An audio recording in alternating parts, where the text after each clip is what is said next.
Yes, of course, mimi naitwa Ali, karibu kwenye mahojiano yangu na Saleh Jembe, tupige story namna tueleze alivyoona press conference zilizofanyika jana kuhusiana na klabu ya Simba. Tumeona kuna press ya kwanza ilifanyika ya wanachama wakirusha ama wakimwataki mwekezaji Mohamed Dewji kuwa yeye ndio sababu ya Simba kuyumbayumba, wakipeleka hoja zao. Lakini pia baada ya nusu saa tuliona klabu ya Simba ikitoa taarifa kwa umma mbili, kutoka kwa uongozi, lakini pia kutoka kwa mwenyekiti wa bodi kwa maana ya Mzee Kratos Magoli. Lakini pia baadaye tukaona press nyingine ya mashabiki wao wakiwa upande wa mwekezaji, akiwa wanamtetea mwekezaji. Kwa hiyo ni kama jana watu walikuwa wanarushiana, lakini baadaye mwenyekiti wa klabu ya Simba Mangungu naye alizungumza kwa ujumla, kuweka kila kitu sawa kwa kile ambacho kimekuwa kiendelea kwenye klabu yao. Tuko hapa na Jembe atueleze namna ambavyo yeye ametafsiri vipi hiki kinachoendelea kwenye klabu ya Simba. Jembe, kwema? Kwema, mambo vipi? Salama, tuko vizuri. Namshukuru Mungu, alhamdulillah. Ijumaa karimu. Jembe, wewe ni muumini wa kuachia watu watoe maoni yao ili kila mtu apresenti alichokuwa nacho kwenye akili yake.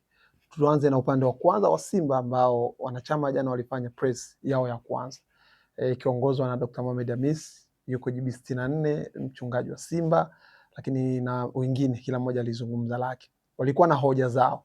Hoja ya kwanza ni mwekezaji Mohamed Dewji, yeye hajatoa hela Simba. Kipindi cha usajili kimefika, anapigiwa simu, anazima, hapatikani, kiasi cha kwamba mwenyekiti wa Simba Mangungu kwenda kukopa hela kuja kufanya usajili kwenye ile dirisha dogo. Lakini pia hoja yao ya pili wanasema kwamba Mohamed Dewji amezuia mchakato wa wanachama wapya kwenye klabu ya Simba, kwa hiyo wamebaki wale wale ili aweze kuwatawala. Lakini hoja yao ya tatu ni mishahara. Simba imekuwa kiumba kwenye mishahara, mwekezaji amekuwa atoe mishahara. Lakini hoja yao ya nne ambao ndio imewafanya wao kupelekea kumpa masaa 72 Mohamed Dewji aondoke ndani ya Simba ni Mo kusema anaidai Simba bilioni 98, anaidai Simba, na akashapeleka barua kwa CEO kwa maana ya saini iende kwa bodi nao waipitie ili Mo Dewji aweze kulipwa hela zake. Hizo ni baadhi ya hoja ambazo wameziwasilisha mashabiki wa Simba. Kwako unazitafsiri vipi hizi hoja? Kwanza mimi ni muumini kama ni ulivyosema wewe, muumini wa kuachia watu wazungumze ili uweze kuwasikia. Mara nyingi watu wamekuwa wanazuia watu kuzungumza, labda kwa hofu hiyo. Wakati mwingine wazungumzaji wamekuwa wanazungumza hovyo hovyo, na watu wanapozungumza, mimi ninavyoamini, unapata nafasi ya kujua uwezo, upeo, nia na dhumuni la wale wanaozungumza. Sasa unaona hawa wamezungumza, mimi nafikiri ni jambo zuri sana kwa Simba kuliko vile ambavyo watu wengi wanalitafsiri. Sijajua kama hivyo umeona press release imetoka, na kumekuwa kuna maswali mengi kwamba mbona ilitokea hivi hawakufanya. Hata tulipofika hapo sasa, mbona walikuwa kimsema Mangungu hawakusema. Na mimi nilikuwa nafikiri ukiona aliyetoa press release, mfano klabu imetoa siku chache zilizopita, Mangungu alishambuliwa, klabu ikatoa press release. Ndio. Kwa hiyo nafikiri wamekuwa na utamaduni huo, lakini bado uongozi wa Simba umeonyesha umuhimu wa mwekezaji wao, kwamba ni mtu ambao wanamhitaji, wanaelewa. Lakini kitu ambacho mimi kimenishangaza sana kwa waliozungumza, na bahati nzuri mimi nilibahatika kuzungumza nao pia, wakiwa wanataka maoni yangu kwamba kama walichozungumza ni sawa au sio sawa. Mimi nikasema bahati mbaya sikuwa nimeona vyote mlivyozungumza. Kwa hiyo acha niangalie nikipata nafasi ya kuona, alafu ili niweze kueleza na mimi maoni yangu. Kwa sababu mimi mtu anayesema sio adui. Na ukiangalia watu wengi sana wanazungumza kwenye karibu kila kitu. Maana yake cha kwanza unachofanya ni kuwasikiliza na kuwaacha wazungumze kama kuna uwezekano wa kuzungumza. Lakini mimi swali langu linakuja, kwa nini watu wanazungumza kupitia hearsay? Yaani wanazungumza kupitia fununu, halafu fununu ndo wanazifanya ukweli na uhalisia. Mfano, watu wanakuambia hivi, umesema moja ya hoja umetaja hapo kwamba mwekezaji hatoi fedha. Pincha usajili kazima simu. Swali linakuja, nani aliwaambia nani aliwatangazia kutoka kwenye klabu ya Simba kwamba mwekezaji kazima Simba? Na wapi wamekosa kufanya usajili? Na nani alisema, ni Mangungu mwenyewe au nani kwamba Mangungu kakopa hela? Kwa sababu watu wote hapa kila siku wakizungumza wanasema Mangungu hafanyi usajili, si ndio? Wanasema hivyo. Kwa nini tunakwenda kumlaumu timu inapofanya vibaya? Sasa vipi Mangungu alikwenda kukopa fedha? Kwa hiyo ni zile habari za kwenye vijiwe vya mitandao ya kijamii watu wamevichukua, halafu wakakasirika wakaenda kusema. Lakini swali linakuja, na ndio maana nilikuwa natamani labda ningekuwa na mmoja wao hapa, kwamba nani anasema kwenye klabu ya Simba mfadhili au no nini mwekezaji ndio anatakiwa kutoa fedha za usajili? Nani anasema? Wapi hiyo ipo kwenye katiba? Labda waliwekeana, kuna makubaliano labda na klabu, anayejua labda atuonyeshe. Juzi kwenye mkutano wa mwisho wa Simba ambao ulizua tafrani, klabu ya Simba ilisema Mo Dewji ametoa fedha za usajili, si ndio? Kwa hiyo unataka kuniambia kama klabu inasema mwekezaji ametoa bilioni 6 amewapa, halafu wanachama wamekuja wanasema hajatoa, sisi tushike la nani? Sasa nani kawaambia wanachama mwekezaji hajatoa fedha? Klabu imetuambia sisi wadau kwamba mwekezaji ametoa hela. Wanachama wamekuja wanasema mwekezaji hajatoa fedha. Nani kawaambia? Kutoka wapi?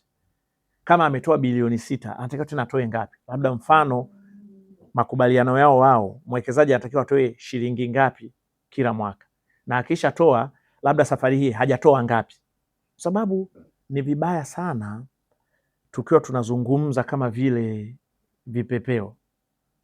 Ya unajua unaruka, hakuna hata direction, unakwenda kushoto, unakwenda kulia, yani unatoka Sinza kwenda Manzese lakini unaangukia Buguruni, unarudi Ilala, yani mpaka uje ufike pale inakuwa ni shida. Hawatuambii shilingi ngapi mwekezaji anatakiwa atoe kwa mwaka, kwa makubaliano yapi? Halafu akisha zitoa hizo, huyo mwekezaji inakuwaje mwisho wake?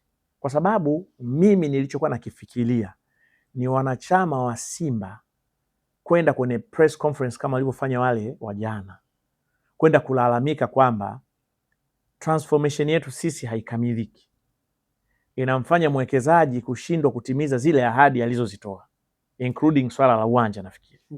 Sasa transformation haijakamilika, yeye huyu anatakiwa awe anatoa hela tu. Kwa misingi hipi?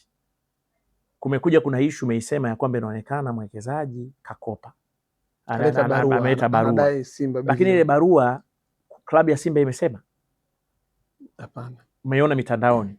Sasa kwa nini hawa watu wanajaji kila cha mtandaoni ambacho ni tetesi au hearsay, wanakwenda kuifanyia press conference kumlaumu mtu? Mfano mimi nilimuona yule kijana anayesema Mo Dewji aondoke. Sasa zingine paka unamuonea huruma na yeye. Wakati mwingine unasema huyu anasema mwenyewe au anasema kwa mujibu wa watu wengine. Sasa watu wana vyanzo jembe. Kwa hiyo kuna mtu mimi story nikitoa kwa jembe basi ni ya uhakika. Kuna mwingine bwana story nikitoa kwa Boldense basi ni ya uhakika. Sasa hawa watu wote waliokwenda kuzungumza, klabu imewakanusha. Tuwaamini vipi sasa? Kama hivyo vyanzo unavisema. Maana chanzo, mimi nikikwambia chanzo kukanusha kiwezekani, kwa sababu nakwenda kuchukua kwa reliable source.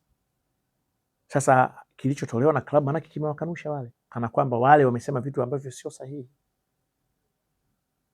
Lakini wale wameshasema tayari, wana judgment. Mimi nilifikiri wangekuwa smart, wangeenda kuhoji kwamba kuna taarifa hii kweli. Tena hawakupaswa kumhoji Mo. Unamhoji anayedai. Ungeihoji klabu yako pande wa 51%, kama kweli tunadaiwa na hii, klabu itueleze, uongozi utueleze tunadaiwa aina gani ya madeni katika matumizi yapi. Hicho ndio itakiwa kwenda kufanya wao, sio kwenda kumfukuza mdai kama ni kweli huyo mdai yupo. Lakini umerudi kwenye swala kusema hatoi fedha na wakati huo hautaki kudaiwa. Hizo fedha anazotoa, anakupa hizo fedha kwa mfumo upi? Je, klabu ya Simba ina makubaliano huyu mfadhili awe anatoa tu fedha? Yaani maanake awe anaisaidia tu Simba? Sasa zimekuja na habari ambazo ni personal kwamba kazima simu. Unajua, ukisikiliza, ukiweka kwenye kichwa chako, kama kweli akili yako inazunguka vizuri, kwamba mtu kama Mohamed Dewji, mfanyabiashara mkubwa kama yeye, tajiri namba 1 Tanzania, amezima simu. Kwa nini anashindwa kusema mimi sasa hivi sio wakati wangu wa kutoa au siwezi kutoa kwa sababu 1, 2, 3? Yani azime simu, anamwogopa nani sasa? Lakini ukiangalia huyu ndio ni mtu ambaye amekuwa most successful kwenye klabu ya Simba kwa kipindi chote cha mafanikio ya Simba. Imetokea hatoi, maana yake ni swala kukaa chini na uongozi kama kweli anatakiwa kutoa, afu akalizungumza. Lakini so hali mzuri, nani akijisikia tu anakwenda kukaa anasema aondoke. Na mimi nikwambie, sio rahisi kama watu wanavyofikiria kwamba yani leo akitoka mwekezaji wako basi anapatikana tu mwingine. Utafikiri vile wawekezaji wananunuliwa sokoni. Ukitaka kwenda vile kama kununua, leo unachagua kwenda kununua embe, unanunua, kesho enda kununua tikiti, unanunua, basi kwa sababu ni mwekezaji wanapatikana tu. Kwanza inatakiwa mapenzi, nia yake yeye na kadhalika. Hauwezi ukasema yeye ana vitu vibaya tu. Lakini hivi vitu tunavyoambiwa vyote ambavyo hata mimi nashindwa kuvizungumzia kumkosoa, vina ukweli upi? Leo angekuwa amesimama mwenyekiti wa Simba upande wa 51%, angekuja akasema, mfano mimi najua kwenye mfumo wa kibiashara, unajua hizi mali zilikuwa zinakuja kuingia kwenye ile ilikuwa inaitwa Simba Holding something, kampuni nataka kuanzisha katikati. Lakini katika marekebisho yaliyofanyika hivi karibuni ya BMT, mali zote zimerudi upande wa 51%, si ndio? Huku mwekezaji sasa anakuja yeye anawekeza ile hela yake. Hawa watakuwa wamewekeza zile ili kukutana katikati. Sasa huyu mwekezaji anatoa hela kwa sababu gani? Yeye anatoa ili apate nini? Kwa sababu husi ni uwekezaji. Kama yeye anatoa, hawa wana mali zao na yeye anatoa fedha kabla ya zile bilioni 20, si ndio? Klabu na yenyewe inatoa nini? Sasa hivi vitu ndio walipaswa kuvihoji. Na wakati mwingine wanasema mnasema nini? Kama hauna uhakika wa kitu, hauna haki ya kuzungumza. Hivi vitu vyote vimezungumzwa kupitia hearsay. Na mimi nimeshangaa hata kuona watu kwamba eti hiki kimeleta taharuki, kimeleta mchanganyiko na kadhalika. Lakini ni ile nguvu tu ya mtandao, watu wameshindwa kuiaccumulate. Mimi umeona mara nyingi watu inatokea wanasema jambo, mimi naweza nikanyamaza kama nikalipuuzia tu, hasa nikiliona halina sababu za msingi. Lakini jembe hapo kwenye hoja yao wamesema Modoji amenufaika zaidi kuliko Simba. Sasa walipokutana, ukimtoa Modoji leo, tukimrudisha Modoji wa miaka 15 nyuma na Modoji wa sasa ni tofauti. Modoji amekuwa mnufaika mkubwa kwenye Simba kuliko Simba kunufaika, ambalo na yenyewe limezungumzwa kama namna mafuta yanavyoweza kuelea juu ya maji. Mimi nakuuliza swali wewe ulikuwa kwenye press conference, amefaidika vipi? Kutangaza biashara zake, kufungua makampuni makubwa, vinywaji. Kwa hiyo nataka kuniambia yani vinywaji vimetangazwa tu kwenye Simba ndio Mohamed Dewji akafaidika? Hata na wewe unaweza ukafikiria kweli umeambiwa hicho kitu ukakiona kile kitu kina hoja. Kwa mtu kwa kusema tu amefaidika, okay, amefaidika sana. Alikuwa na shilingi ngapi kaongeza shilingi ngapi kupitia hiyo kama ni vinywaji? Kwa sababu sana anauza mchele, sijui anauza sijui nini, anauza sijui nafaka ambazo hatuzioni kwenye Simba na kadhalika na kadhalika. Anayesema hivyo, okay, ana uhakika anaweza katuambia hivi vitu kwa data, kwa sababu press conference haina data. Press conference ina hearsay na watu wanapata watu wa kuunga mkono. Na nimeona wale waliozungumza ambao walikuwa wanamuunga mkono wao sasa mwekezaji, nimeona wanasema hawa watu wanatumika. Mimi sitaki kuingia kwenye hayo mambo, lakini possibility ipo, kwa sababu sasa hivi ni kipindi Simba inapitia mambo mengi ya hovyo. Kuna watu walikuwa madarakani hawajafurahishwa na kuondolewa. Wao walikuwa madarakani wana nguvu, leo hawana nguvu, hawafurahishwi na hiyo hali. Kwa hiyo wanajaribu kuingia hivyo. Lakini mimi na maoni kwenye hilo, kama ni kweli kutakuwa kuna watu wanatumika, basi vizuri sana wakaangalia maslahi ya klabu yao na sio maslahi yao wao binafsi. Kwa sababu hebu jiulize, kama yeye ni shabiki wa Simba au mwanachama, anakubali kuitumika kuiumiza klabu yake kwa sababu ya faida yake ya muda mfupi? Ni vizuri, mimi nashauri vijana tufanye kazi, tuangalie ambacho kinaweza kikatufanya tukawa imara. Wakati mwingine ukiwa na kitu chako wewe, hauwezi kuteteleshwa na watu wakwambie fanya hivi. Unajua sisi, mfano nimekuwa kwenye uandishi na ndio maana najitahidi kutengeneza waandishi, ingawa sijawaweza wote. Wengine nimewaanzisha mimi, lakini nao out of my hands, kwa sababu wamepita huko, wamekuwa wale waandishi wameshikiwa kamba na mabwana na mabwanyenye, yani wazungumze kile wanachokitaka. Wako mimi walijaribu hivyo, lakini imeshindikana, kwa sababu mimi mwenyewe ni mwandishi, nje ya mwandishi ni mchuuzi wa vitu vidogo vidogo, napata senti zangu zinanifanya nile ugali wangu na dagaa nikiwa comfortable, nizungumze bila ya uoga wa kile ambacho nakiona. Mfano, leo ingekuwa hawa mabwana wana hoja za msingi, tungewaunga mkono. Wamezungumza jambo moja, na wao wamelisema kwamba mwekezaji amezuia mchakato wa wanachama. Hivi mwekezaji kazuia unania wa wanachama? Hebu angalia hii logic yangu mimi. Anayehusika na wanachama kabisa nambari moja kwenye klabu ya Simba ni nani? Mwenyekiti wa klabu ya Simba. Mwenyekiti wa klabu ya Simba. Kama ameweza yeye kumsikiliza mwekezaji, kama ni kweli, kwa nini msimhoji mwenyekiti wenu kwamba kwa nini umekubali hili? Lakini mna ushahidi na hilo vipi? Na ukiangalia, yani vitu vingi vilivyomrukia mwekezaji, yani unaonekana kabisa ni vitu vyote yani mtu kavitengeneza halafu akaanza kuvizungumza. Mfano, atokee mtu aseme Sale Jembe ni mweusi, Sale Jembe ni mwembamba kuliko Ali Mzuri, Sale Jembe ni mfupi kuliko Mohamed Hussein, si ndio? Sale Jembe ni mjinga kuliko Ibrahim Bulidensa, ambao vitu vyote ni vya uongo. Halafu yeye mwenyewe aende kuvilalamikia hivyo vitu. Yani kavitunga yeye au kaambiwa bila uhakika, hakuna confirmation hata jambo moja. Halafu vyote aenda kulalamika. Kwa nini Sale ni mweusi hivyo? Sasa wewe kumuona Sale kweli mweusi sijui au kwa nini Sale ni mwembamba hivyo? Kwa sababu hali anabania hela ni mwembamba kweli kweli. Sale hana akili, anazidiwa na ball dancer. Vitu vyote vya uongo. Lakini huyo mtu anakwenda anasema na anaanza kulalamika yeye mwenyewe tena.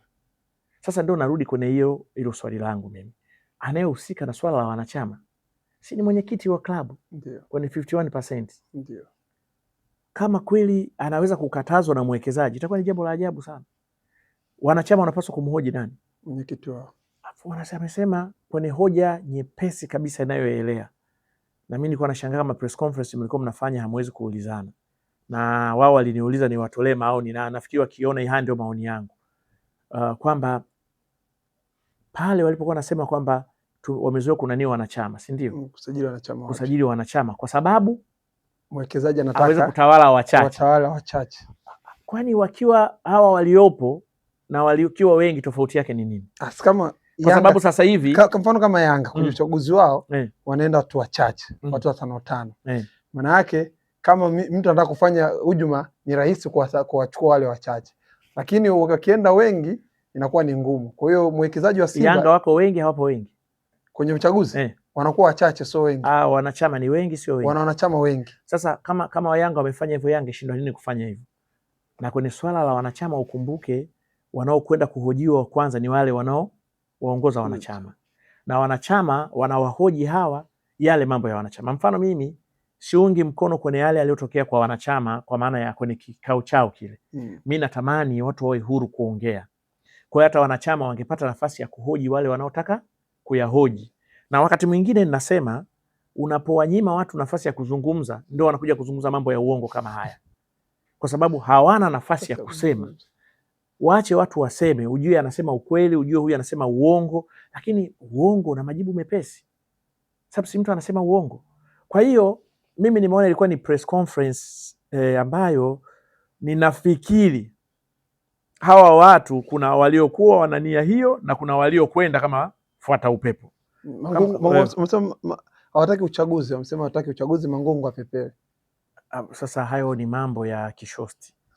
Yaani unapofikia hatua ya kwamba hutaki uchaguzi, katiba ya klabu inasema taratibu huu uchaguzi upo, na tulikuwa tunasema ambao wanampinga Mangungu kama hawamtaki uchaguzi unakuja, si ndio?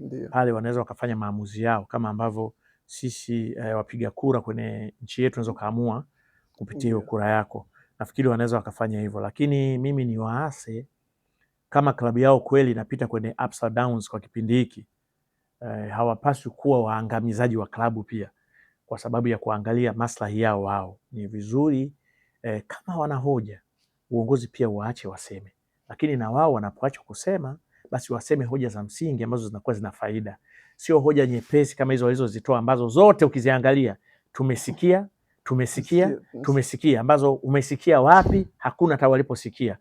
Ndio maana watu wengi wanaanza kuamini kwamba hawa waliozungumza wametumwa, kwa sababu hakuna wanapoonekana kimesemwa. Ingekuwa ni kiongozi wa Simba kalalamika, wao wanakuja kumuunga mkono au kumpinga, leo lingekuwa ni jambo zuri sana. Swala la kuzima simu ya mtu, muingilia mambo personal. Wewe simu ya mtu umejuaje ilizimu? Nani kakuambia? Wanaambiwa vitu vya uongo, na nafikiri na wale watu ambao bado wana maumivu labda ya kuondolewa kwenye uongozi na kadhalika. Kwa nafikiri sio jambo zuri kwa klabu yao, na kama kweli unaipenda klabu yako hauwezi kukubali kuiangamiza kwa sababu ya vipozeo vidogo vidogo. Jembe, umezungumza, umesema kwamba walikuwa walichokizungumza ni kama wametumwa, lakini nikipitia kwenye peji ya Simba nao wametoa taarifa, kwa maana watu wakajiuliza kwa nini Simba wasingenyamaza kuwaacha kile ambacho kimezungumzwa. Taarifa ya kwanza wa uongozi wa Simba unasema leo tarehe 5, maanake ya jana, baadhi ya watu, hawajaita wanachama wala mashabiki, wameita baadhi ya watu wametumia nembo mbalimbali za wadhamini wa klabu yetu katika mkutano wao. Klabu ya Simba inatoa onyo kali kuwa mkutano huo au kuwa mkutano rasmi unaotambulika na klabu. Hii imetolewa na uongozi, kwa maana wanasema tafsiri yake ni kama hawatambui, sio wanachama wala sio mashabiki, wameita watu, baadhi ya watu wametumia nembo Simba. Lakini tukitazama sura zote Jembe zeni wanachama klabu ya Simba na wanahudhuria kwenye mkutano mkuu. Lakini pia baadaye tukaona taarifa ambayo imetoka kwa mwenyekiti wa Simba ambaye Mzee Magoli, yeye anasema, mwenyekiti wa bodi anasema bodi ya wakurugenzi wa klabu ya Simba imesikitishwa na vitendo vya baadhi ya watu kuitisha mkutano na kutoa maneno ya kashfa na kauli zisizo za staha kwa mwekezaji wa klabu ya Simba ndugu Mohamed Dewji. Vitendo hivyo visivyo vya kiungwana havikubaliki. Uongozi wa klabu inatoa pole kwa ndugu Mohamed Dewji.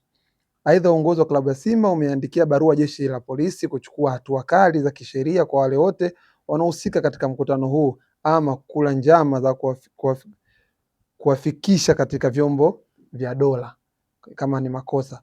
Kwa hiyo hii imetolewa na mwenyekiti wa bodi. Sasa watu wanajiuliza Jembe, Simba ilikuwa inatosha kunyamaza kwa sababu waliotoa kama sio kweli watu wangejua, na kama sio ya uongo watu wangejua. Lakini pia hii kusema kuwashtaki, maanake unawazuia watu wasitoe maono yao.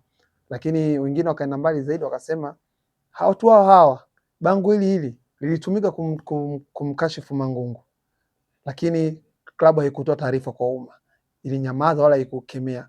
Iweje leo wamekuja mbele kuzungumza hivyo kwa sababu wameguswa Mohamed Dewji ambaye wanaonekana kama wana faida naye tofauti na klabu ya Simba? Kwanza kwenye hilo nafikiri ilianza na kukujibu kwamba ukizungumza kwanza, klabu ina haki ya kulinda maslahi yake kama klabu. Na ukiangalia kama unaisoma kwa mistari taarifa ya kwanza, maana yake inakanusha kabisa yale maneno yote walioyasema wale kwamba sio ya ukweli. Ndio maana yake kwa kusema kwamba watu, maana yake haiwatambui kabisa. Na kama klabu haikukutambui, maana yake unawezaje kujua vitu vya ndani ya klabu kwamba simu ilizimwa, sijui hatoi hela na kadhalika. Lakini cha pili, mimi naona ni sawa, ingawa nilikuwa nafikiri ingekuwa ni taarifa moja tu kuelezea kuhusiana na kulinda maslahi ya wadhamini kwa kutumia nembo zao kwenye mambo ambayo klabu yenyewe inaona hayana afya na klabu, lakini chini yake pale wangeweka kama wanataka kumzungumzia mdhamini wao kwa kile ambacho kilitokea, na haki ya kumlinda mwekezaji wao, kwa sababu watu wamehoji mbona Mangungu hakuwahi kusema. Lakini nafikiri 4-5 days ago, si ndio, walitoa press release kupinga vitendo vya kushambuliwa kwa mwenyekiti. Kwa hiyo mimi sioni tofauti na watu wanachokihoji. Kwa hiyo ingekuwa labda press release moja mimi niliona kuelezea kuwalinda wadhamini wao, lakini pia kumlinda mwekezaji wao kutokana na kile ambacho wanakiona sio sawa. Hii ni swala la kwamba polisi ichukue hatua.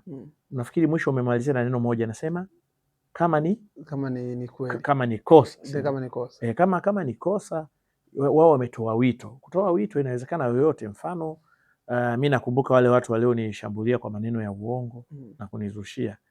Nilifika polisi, nikasikiliza mawazo ya polisi wananiambia nini, na wakakubali, wakaona kweli hapa kuna shida, tukawachukulia hatua wale watu. Na ile kesi unajua haijawahi kufa hadi leo.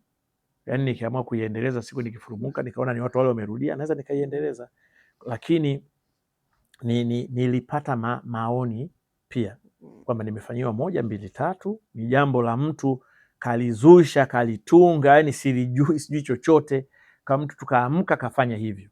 Unaona, na bado mwingine tatuasi, lakini kuna kitu tunakishughulikia kuhusiana na ile akaunti ambayo ilifunguliwa. Lakini mwisho polisi wakaona ni kitu ambacho unaweza kukichukulia hatua. Kwa hiyo kutoa wito si jambo baya kama wanaona ni kosa, lakini kama hawaoni ni kosa, kuna sababu ya kuchukua hatua. Lakini pia klabu lazima iwaonyeshe watu kwamba haiwezi kuwa inapokea kila kitu kinachozungumzwa na kila mtu. Yani mtu akifikia kilala nyumbani Mohamed Hussein, kesho akiamka anakuja tu na kitu chake chochote anachokiona anaweza kukizungumza, klabu inanyamaza au klabu inakanusha. Kwa sababu maana yake kuna vitu vingine lazima vichukuliwe hatua. Mfano hata katika wale wanasema juzi hapa, nafikiri aliwekwa ndani sababu ya issue ya kiongozi mmoja hapa leo. Si ndio? Sasa kama kiongozi tu aliweza kumweka ndani, klabu yenyewe ikisema, ikiona hakia kwamba hapo kuna kitu hakiko sawa sawa, kwa nini siseme? Kwa ni mambo ambayo wakati mwingine kwamba maoni mimi naunga mkono, narudia kusema watu waseme, wawe huru kuzungumza, lakini mazungumzo yao basi yawe na faida na kile wanachokizungumzia. Haya mazungumzo yasiyo kwa faida ya wao binafsi au kwa ajili ya watu walio nyuma ambao hawataki labda mambo yaende vizuri. Kwa hiyo tuachie wao Simba. Unaona njia ya Mo Dewji kumpresent mwenyekiti mwingine ili aje kulinda maslahi yake, yani yeye kwa upande wa Mo Dewji amtoe mwenyekiti aende kugombea Simba, alafu akae pale mezani kama ambavyo tunaiona kwa Young Africans vile tumeona GSM amemtoa Harris kutoka kwenye kampuni yake kwenda Yanga kwa ajili ya maslahi vile. Unaiona hiyo nafasi kama unaweza tukapata utulivu akifanya hivyo? Inawezekana klabu ikatulia, lakini itakuwa dhuluma kubwa kwa klabu ya Simba. Itakuwa ni dhuluma kwa sababu kama katiba inasema huyo mtu anatakiwa kuwa na asilimia zake 49, klabu ina 51, alafu tena anayeongoza awe upande wake manake ana asilimia 100. Itakuwa ndo kama vile Yanga ambavyo wao wamekubali kwamba tufanyiwe chochote kinachofanyika, sisi tuko tayari, sisi tunachotaka matokeo. Tukisha shinda basi, kwamba kama nilikuwa najaribu hata kuwaza, nimeona kwanza niwapongeze GSM wameshinda tenda, lakini bahati nzuri mimi nipata taarifa siku 2 kabla kwamba wanakwenda kushinda ile tenda, maana niambia kuna Wachina sijui na nini, kwa wanakwenda kushinda ile tenda. Sasa mimi nilivyojua kabla hawajatangaza, nikawa nawaza maslahi ya Yanga. Ndio kwenye swali hilo unakuja leo niulize sasa, kwamba maslahi ya Simba yatakuwaje kama na huyu mtu akitoka kwa upande wa Mo Dewji, yani amchukue, tunamesha mfanyakazi wake aje ndio kwenye hiyo asilimia 51 tena. Kwamba nikawa nawaza sasa, ni bosi atakutana na kijana wake au mwajiriwa wake, yani kawalie mwajiri kwenda kujadili maslahi ya Yanga, kwamba maslahi ya Yanga hapa yanakuwa vipi? Kwa sababu unapokuja kwenye swala la uwanja, kwa mimi nitatoa kiasi fulani, labda tashirikiana fulani, ili mimi nichukue langu, labda haki ya kwanza jina, haki ya pili maduka atakayojenga, hapa mimi nitachukua asilimia fulani. Sasa nani atalinda maslahi ya Yanga? Ni mwenyekiti wa klabu ya Yanga. Anaweza vipi akayalinda 100% akiwa yeye ni mfanyakazi ambaye anakuja kujenga? Yeye ndio tunataka kusema, mfano labda mwenyekiti wa Yanga angekuwa Mchina, alafu kampuni ile ya Wachina ndio imeshinda, alafu niambie yule Mchina atailinda Yanga kuliko Wachina mwenzake? Ni jambo ambalo linawezekana. Lakini najua watu hawawezi kusema sasa hivi kwa sababu mnasema nini, wamekuwa ile kwenye kile cha mafanikio wamepakwa nini mnaita ile mafuta kwa mgongo wa chupa wamepakwa hivyo, na kumekuwa kuna kale kaisia sasa hivi mwandishi ukisema, unajua nilikwambia mimi nimekuwa sugu, nilikuwa nikisema wananishambulia, na ndio nilikuwa nakiamini, ninanyamaza kwamba maneno yote yataisha. Sasa hivi maneno yameisha, Sasa wanatafuta na ya kutunga na yenyewe yameisha. Alafu mimi naendelea kusema ukweli, kwa maana mimi nagonga pini, alafu wao hawana cha kusema tena. Na mimi naendelea kusema ukweli kwamba maslahi ya Yanga hayako sehemu salama. Otherwise, kwa sababu Yanga inashinda na wanachama kwenye mpira huo wanawaza ushindi peke yake. Na hii nafikiri ni level ya sisi mashabiki na wanachama wa kiwango chetu sisi, ambao hawafikiri zaidi maendeleo mengine zaidi ya kushinda na kuchukua kombe. Hata wakichukua kombe la mashabiki tu na yenyewe ni mafanikio. Hata wakichukua kombe la Mapinduzi na yenyewe ni mafanikio. Wakichukua yale makombe ya mechi moja moja lile Toyota Cup na yenyewe ni mafanikio. Lakini maslahi ya klabu kwa maana ya kuangalia kizazi kijacho kitatuuliza sisi tulikuwepo, tulisimamiaje klabu, hayapo tena. Na mtu ambaye anasema kama mimi hivi, kama ambavyo nimekuambia, si sawa kwenye 49% waweke mtu wao kwenye 51% wamiliki 100%. Wakifanya hivyo watakuwa wamerudi kufanya kosa kama ambalo limefanyika Yanga, ambao sasa hivi ukiangalia almost kama miliki ameshapatikana, lakini kwa njia ya mkato. Kwa hiyo wahusika wenyewe, na tunawaita ni watu walalamishi, wakubali kudhulumiwa, lakini wamenyamaza kimya na hawataki kusema, kwa sababu wana hofu kwamba matokeo ni sehemu ambayo nafikiri ndio mafanikio makubwa zaidi. Kwa hiyo kujibu swali lako kwamba hapaswi mwekezaji kufanya hicho kitu, ili kuwe kuna haki ya pande zote mbili. Sawa, la mwisho Jembe, tuzungumze na wadau wa mpira na wanachama wa mpira wetu wa Tanzania kuhusiana na wawekezaji wetu hao wakizawa, lakini pia wageni, namna gani tunaweza tukawaprotect ili kuhakikisha kwamba mpira wetu unasonga mbele. Mi kwanza, ambao wanawekeza kwenye mpira wote nawapongeza sana. Yani tuseme Mo Dewji, Bakhresa, GSM, kwa maana ya Ghalib,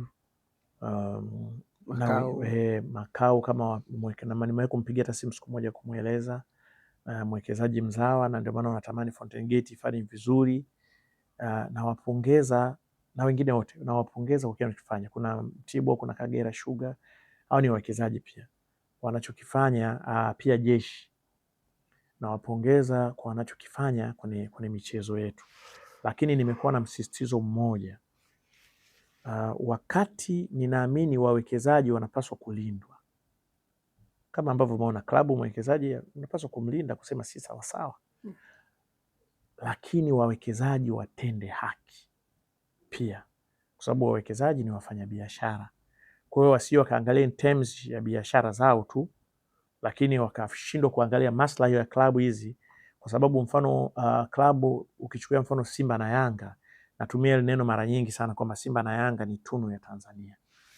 Watanzania, moja ya kitu ambacho tunajivunia na kukizungumzia ni Simba na Yanga, ni furaha yetu na kero yetu. Kwa hiyo wawekezaji wakija kwenye hilo wasifikirie maslahi yao peke yao, wafikirie maslahi yao, lakini wafikirie maslahi ya hizi klabu, kwa sababu ni mioyo yetu sisi wa Tanzania, ni tunu yetu, ni kitu chetu cha kujivunia. Ukizungumzia kwenye amani, kwenye upendo, kama ambavyo nimekuwa nikitoa mfano wa hakuna familia ambayo utakwenda na kama zipo Tanzania ni chache mno, wakawa Simba familia nzima au ukoo mzima, au wakawa Yanga ukoo mzima, lazima ndani yake kuwepo. Kama kuna na rafiki yangu mmoja anaitwa Ernest, ni Yanga lialia. Yani ukija kwenye hoja za mpira, yani yeye hata hawezi kujadili hoja, yeye ni Yanga tu. Unajua chochote cha Yanga yeye lazima alalamike tu.